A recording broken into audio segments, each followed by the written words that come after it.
Is Sting versus Seth Rollins really bad for business? Well, one website says it is, and we're going to talk about that on today's video, powered by Google Hangouts. Prepare to work.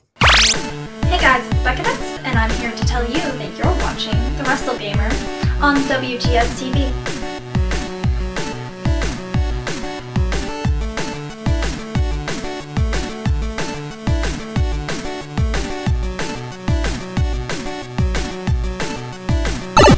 Greetings, everyone. You have worked your way back in from the tubes of you into another installment of WGS-TV right here on YouTube.com/WrestleGamer. I am the Wrestlegamer. Today is Saturday, August 29th, 2015, and we got a very interesting topic to discuss with you today, guys and gals. And joining me for this right now, ladies and gentlemen, he's our resident music vocal over on YouTube.com/LanceMossTV. He is the incomparable Lance Moss. Lance, how you doing? I'm doing pretty good. A little frustrated from what I've been reading, but anyway. Well, guys and gals, your friendly neighborhood Wrestlegamer, of course, is knee-deep in a lot of the Facebook groups for professional wrestling where fans are allowed to make their opinions on certain things in the professional wrestling industry. But however, when you come across an item that is just so unbelievably ridiculous, and they say this is facts, that it's their factual reasons why Sting versus Seth Rollins is bad for business. And I attempted to go read them just as, at first, just for my own intellectual curiosity. And then when I started getting down the line and, towards the number 10 reason, I kind of felt like my brain cells were being fried from some of the things I was attempting to read. And this is from WWE All News for You. This is on their blog. I'll provide the description, the link to the actual article in the description box below, so you guys can kind of get the gist of what we're talking about. But like I said, let's just get into it, because again, this is just going to be, I don't know, this is going to be painful, guys. Just to say that it's going to be painful. Somebody just messaged me on Facebook. I do apologize about that. But the first reason he has is because and he has little asterisks right next to it, might not even be a good match. And this is the reason. He put, not try to follow with me, because apparently from the way it looks like this guy either hasn't graduated from second grade English yet, or maybe English is his second language. I really don't know. But this is the reason he has for number one. Triple H versus Sting at WrestleMania concerned no fewer than 6 different wrestlers obtaining concerned and a minimum variety of bumps too. First off, what the blue hell does that statement even mean? How do you obtain concerned? I don't, and I'm not misreading this, guys and gals. This is what he literally has as his first statement. That Triple H versus Sting at WrestleMania concerned no fewer than 6 different wrestlers obtaining concerned and a minimum variety of bumps too. Now, going on, he says, Seth Rollins is awe-inspiring. However, in all the items that produces him most nice is his high-flying offense. Lance, a few of my brain cells just died again already from reading that. Whatever your name is that wrote this, $20 words are coming out making 2 cents a cent, 2 cents worth of sense, my friend. Now, his second reason, again, this is all a matter of opinion, even though he's trying to present it as facts. His factual reasons, this is more like opinions. He says, number 2, because you know who actually deserves this opportunity? Bray Wyatt. And I'm going to attempt to read what he has in the article. He says, the Wyatt family are, and he has it spelled A-R, baby faces. Yes, they're like the foremost non-traditional baby faces ever. But yeah, they're over. Nina introduced Braun Strowman in an exceedingly, I have no idea what this next word is, way, place him beneath the sheet for the reveal at the top of Raw. First off, the Wyatt family gimmick right now, they're not faces. They're heels. They're over as heels. They're over as hell. Yeah, as heels. But to say that they're baby faces, I think we need to really clarify the term for you of what baby faces and heels are. Baby faces are the gimmicks that the fans cheer for, that are the heroes, the good guys in a sense.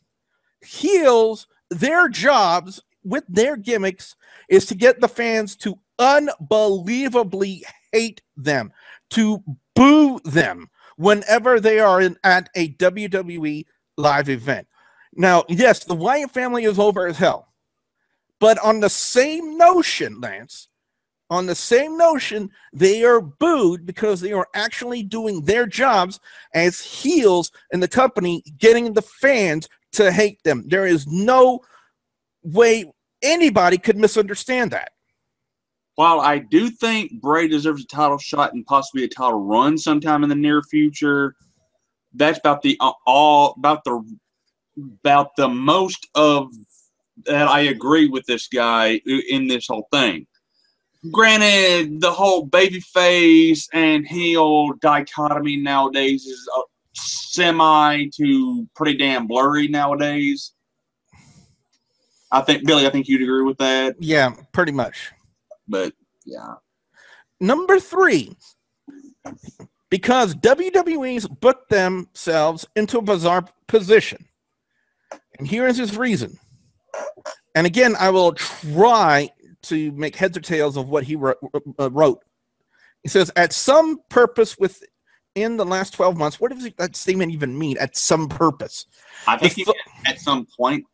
Probably.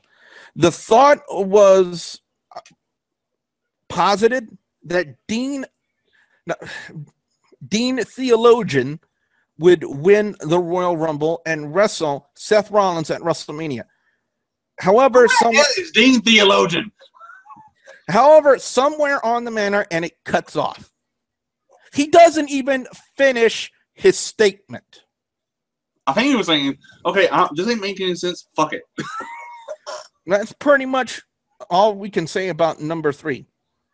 And as we get to number 4, and again, guys, this is just opinions rather than factual reasons. And number 4 is an assertion of a possible scenario. He says, for number 4, the reason why Sting versus Seth Rollins is bad for business is because Sheamus could have cashed in the Money in the Bank briefcase.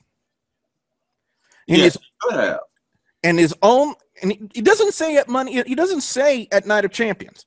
He says, Raw ends with Sheamus screaming, "I'm entertained," and holding the WWE Championship, whereas Hunter and Steph look on in shock. What in the ever-living hell are you talking about?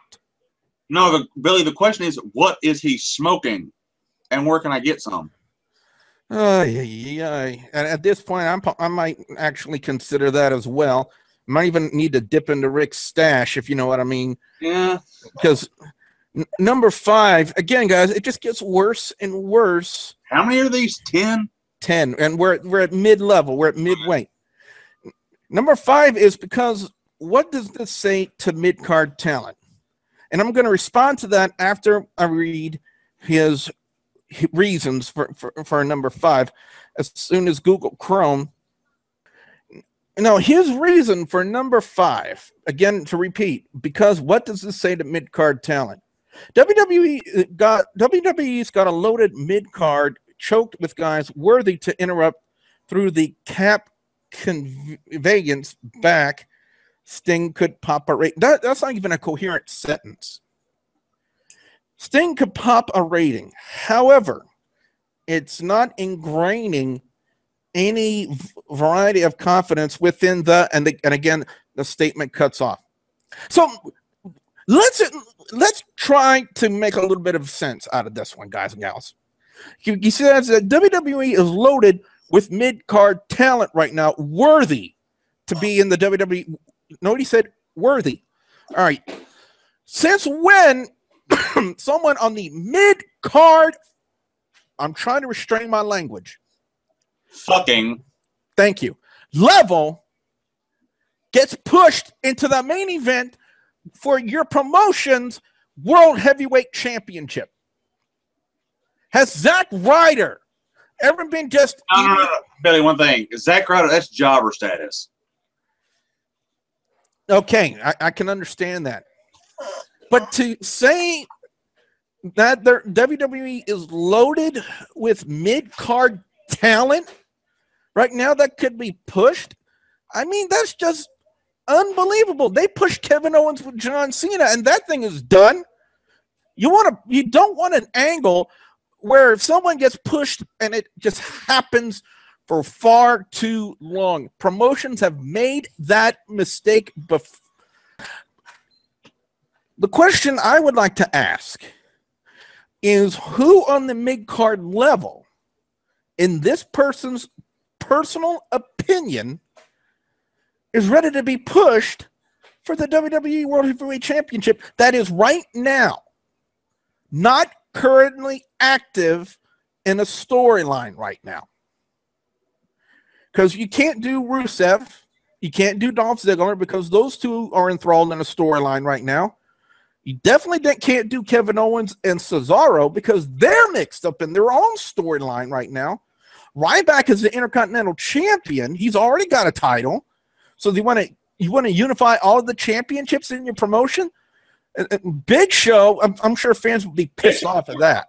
Big Show's part-time now. Miz has already had his push, back in around WrestleMania 27, 28, and he was WWE World Heavyweight Champion.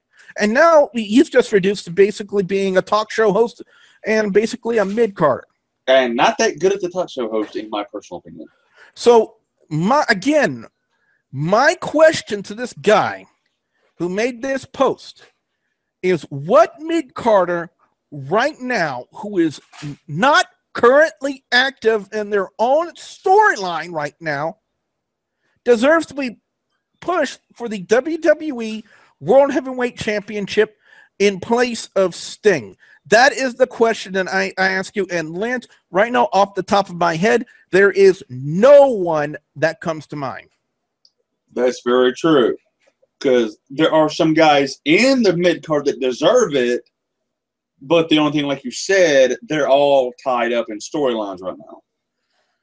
It's like this guy has no understanding about how the wrestling industry and the storyline process actually works. Then again, sometimes I think WWE don't know that process. Well, again, that's all a matter of opinion, like this person is, because right now we're debunking his opinions, and number 6 is just absolutely ridiculous. Now, yes, I would agree to the fact number 6 says because the WWE Universe would enjoy Rollins versus Reigns or Rollins versus Ambrose. Here is the problem with that. We've already had Rollins versus Ambrose for a good part of the beginning of the year, leading until WrestleMania. We had them at Elimination Chamber, and by the way, that match was not enjoyable. That match was absolutely deplorable. Now, Extreme Rules was a little bit better. It was a step up from what they did at Elimination Chamber. But we've already had Rollins versus Ambrose. It's getting repetitive. Rollins versus Reigns,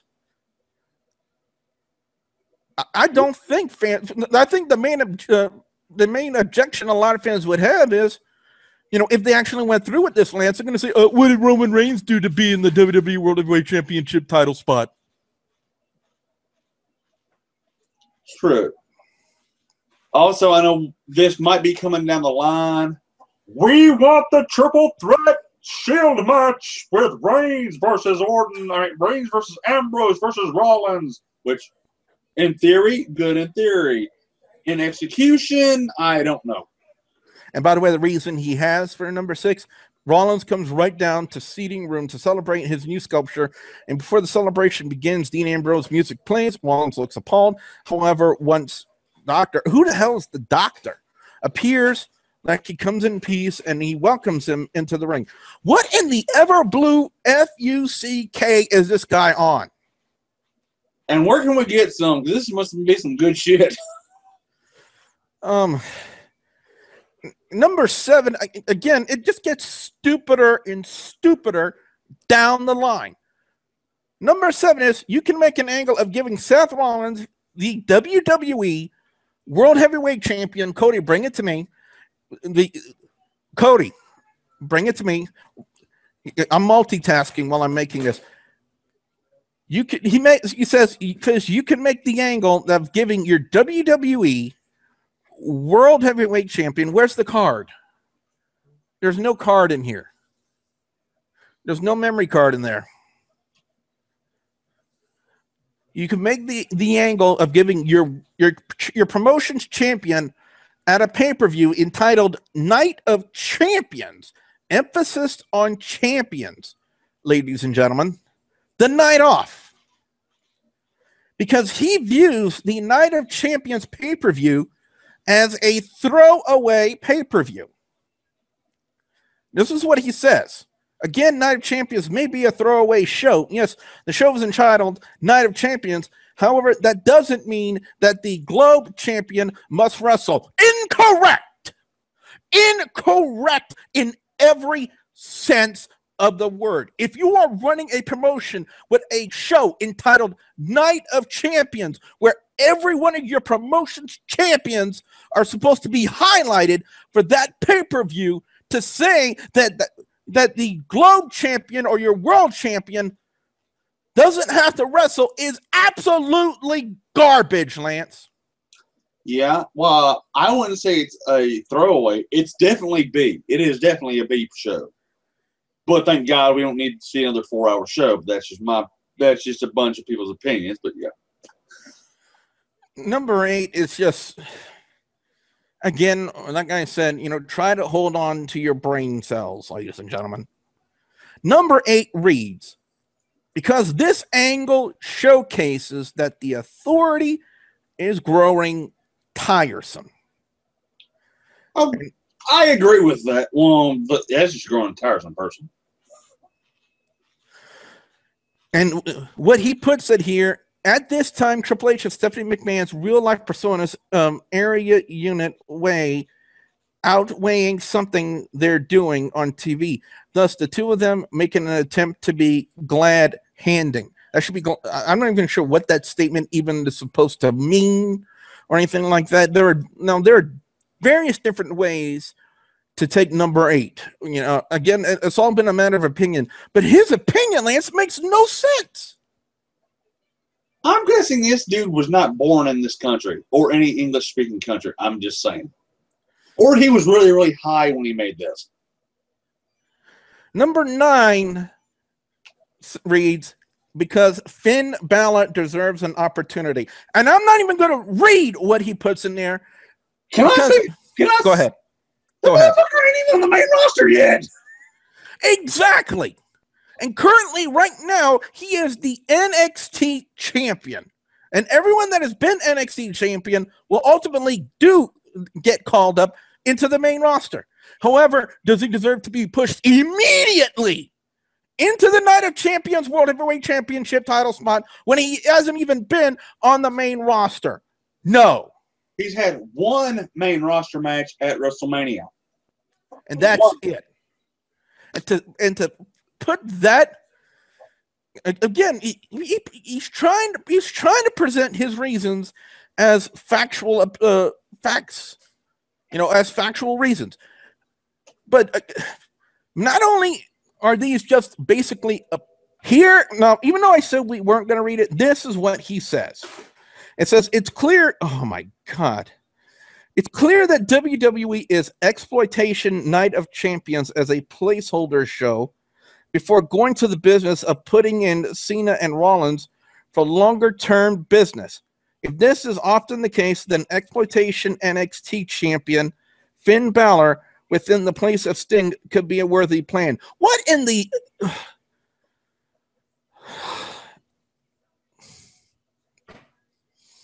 I'm trying to, again, I'm trying to keep it under control, but the level of bullshit that this guy is just spoon feeding out here on his website is just going to the levels of just pure idiot. It's basically on the same level that somebody put on Facebook that because John Cena kicked out of Seth Rollins' frog splash at SummerSlam, that John Cena was disrespecting Eddie Guerrero. It's on the same level of moronic as that. You know, and the final, oh my God, guys, I only read the first few beforehand. I did not read the last reasons because I wanted to say because these are my honest reactions. Well, bring it here. I'll put it in. Number 10 reads this, and Lance, hold on to your seat. He says, because Goldberg would be better in this position. I'm waiting to hear his excellent explanation of that. Well, let me scroll down and see what he says on here. Again, Google Chrome. Thank you, Google Chrome. We were using Google Hangouts, and Google Chrome decides to be very, very slow on the uptake when it comes to, as I'm loading a memory card into my little brother's 3DS right now. Okay, I hope this one's usable. It should be.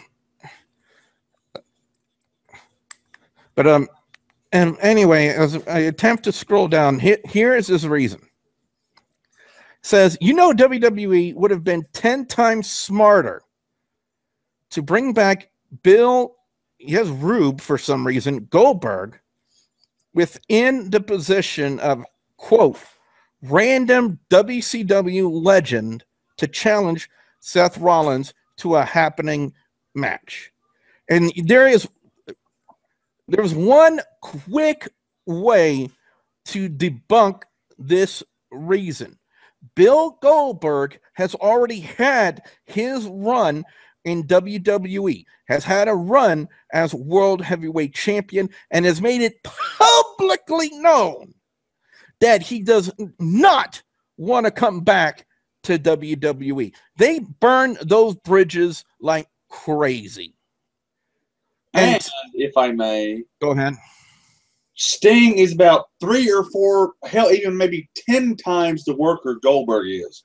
Exactly. Sting is on another level. When you want to throw around the word legend, Goldberg does not fit that description. Now, I'll admit I was a Goldberg fan back in the Monday Night Wars and when he had his run in WWE. Would I label him as a legend?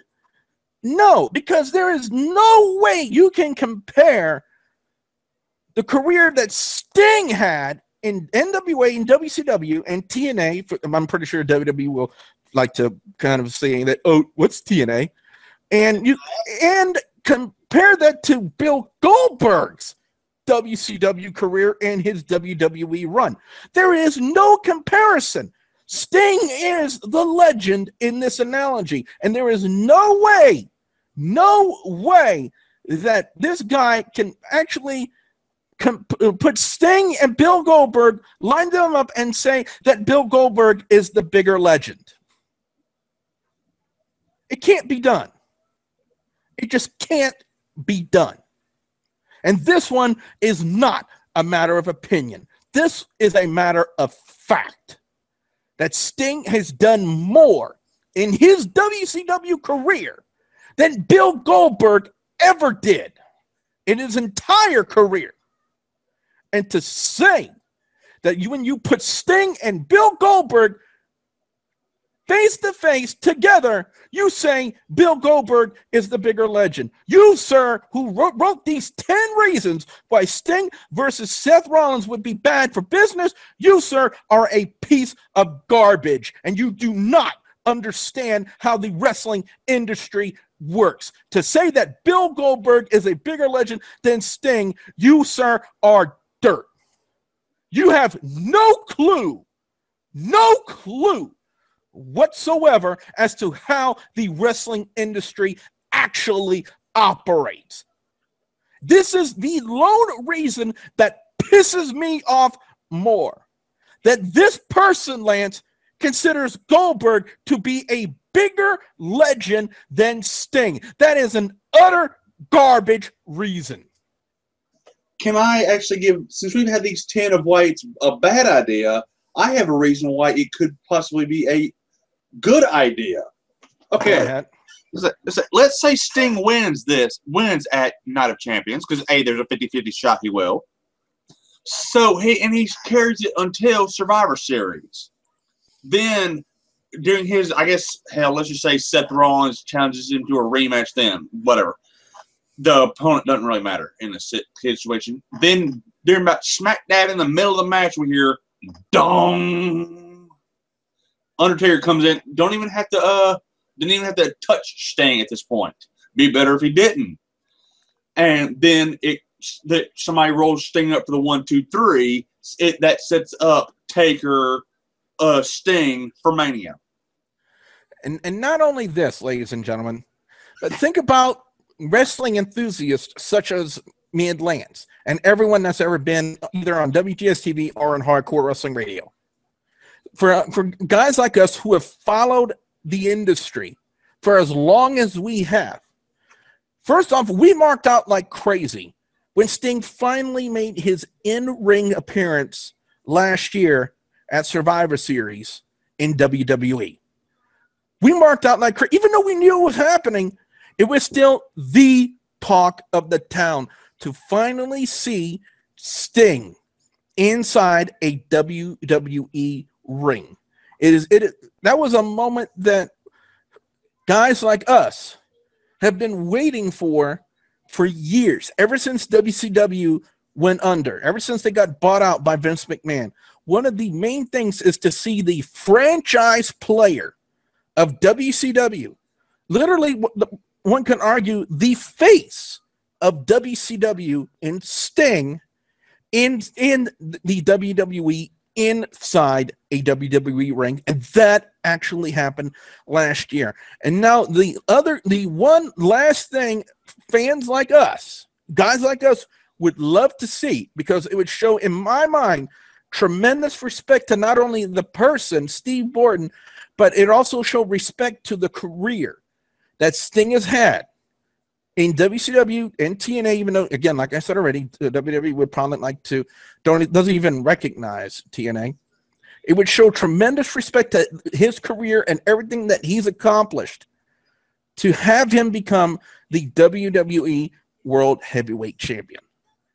Because if you think about it, it would then say that, barring ECW, that Sting has been champion in every major promotion in North America, well, not in North America, in the United States of America. WCW, TNA, and WWE would be the third one. That would be a huge cue. But I think the thing that would overshadow that the most would be the respect that would be shown to his career for WWE to put the WWE World Heavyweight Championship on him. But anyway, guys and gals, what we want to know from you guys out there, the viewers and subscribers, you heard what we had to say about this guy's 10 reasons why Seth Rollins versus Sting at Night of Champions would be bad for business. Do you agree with what he said? Or do you have a different opinion? Because, again, he passes this off as facts, factual reasons. They're not factual reasons, they're opinions. So do you have a different opinion than this guy? And again, I will provide the link to the website article in the description box for you guys to try to make heads or tails of it. But we want to know what you guys have to say. Be sure you put your comments in the comment section below. Don't forget to hit that like button. Lance, what can fans expect to see when they come visit your channel over on youtube.com/LanceMossTV? Album reviews, NASCAR discussion videos, redneck Norman cooking videos, musical equipment reviews, some rants, and every Wednesday I go live with the Lance Moss TV and Friends. This Wednesday I think we're going live at 7, I think. Anyway, come check us out. Subscribe if you hadn't, and hit me up on Twitter. It's at Lance Moss TV. WGS-TV is on social media, on Facebook, Twitter, Instagram. You can also ask me questions. The links will be in the description box below. And also, don't forget, Double B Plays, Mid South Xtreme, and more wrestling-related content right here. So to find out more about that, what's the #1 thing you have to do? Hit that subscribe button. And also, don't forget to check out 2 of the videos that will be in the annotations at the end of this video for your convenience. So with that being said, for the incomparable Lance Moss on Lance Moss TV, I'm the WrestleGamer. Don't be saying we'll see you at the next work zone. And for no reason at all, Playboy. Back somewhere beyond the city. It's enough to make the entire barracks wake up. Panic voices echo through the hall, everyone immediately. Following Dolph and Ryback to pick up the win. And again, it's another flip. You might as well consider Big Show to be a freaking pancake. Because you have to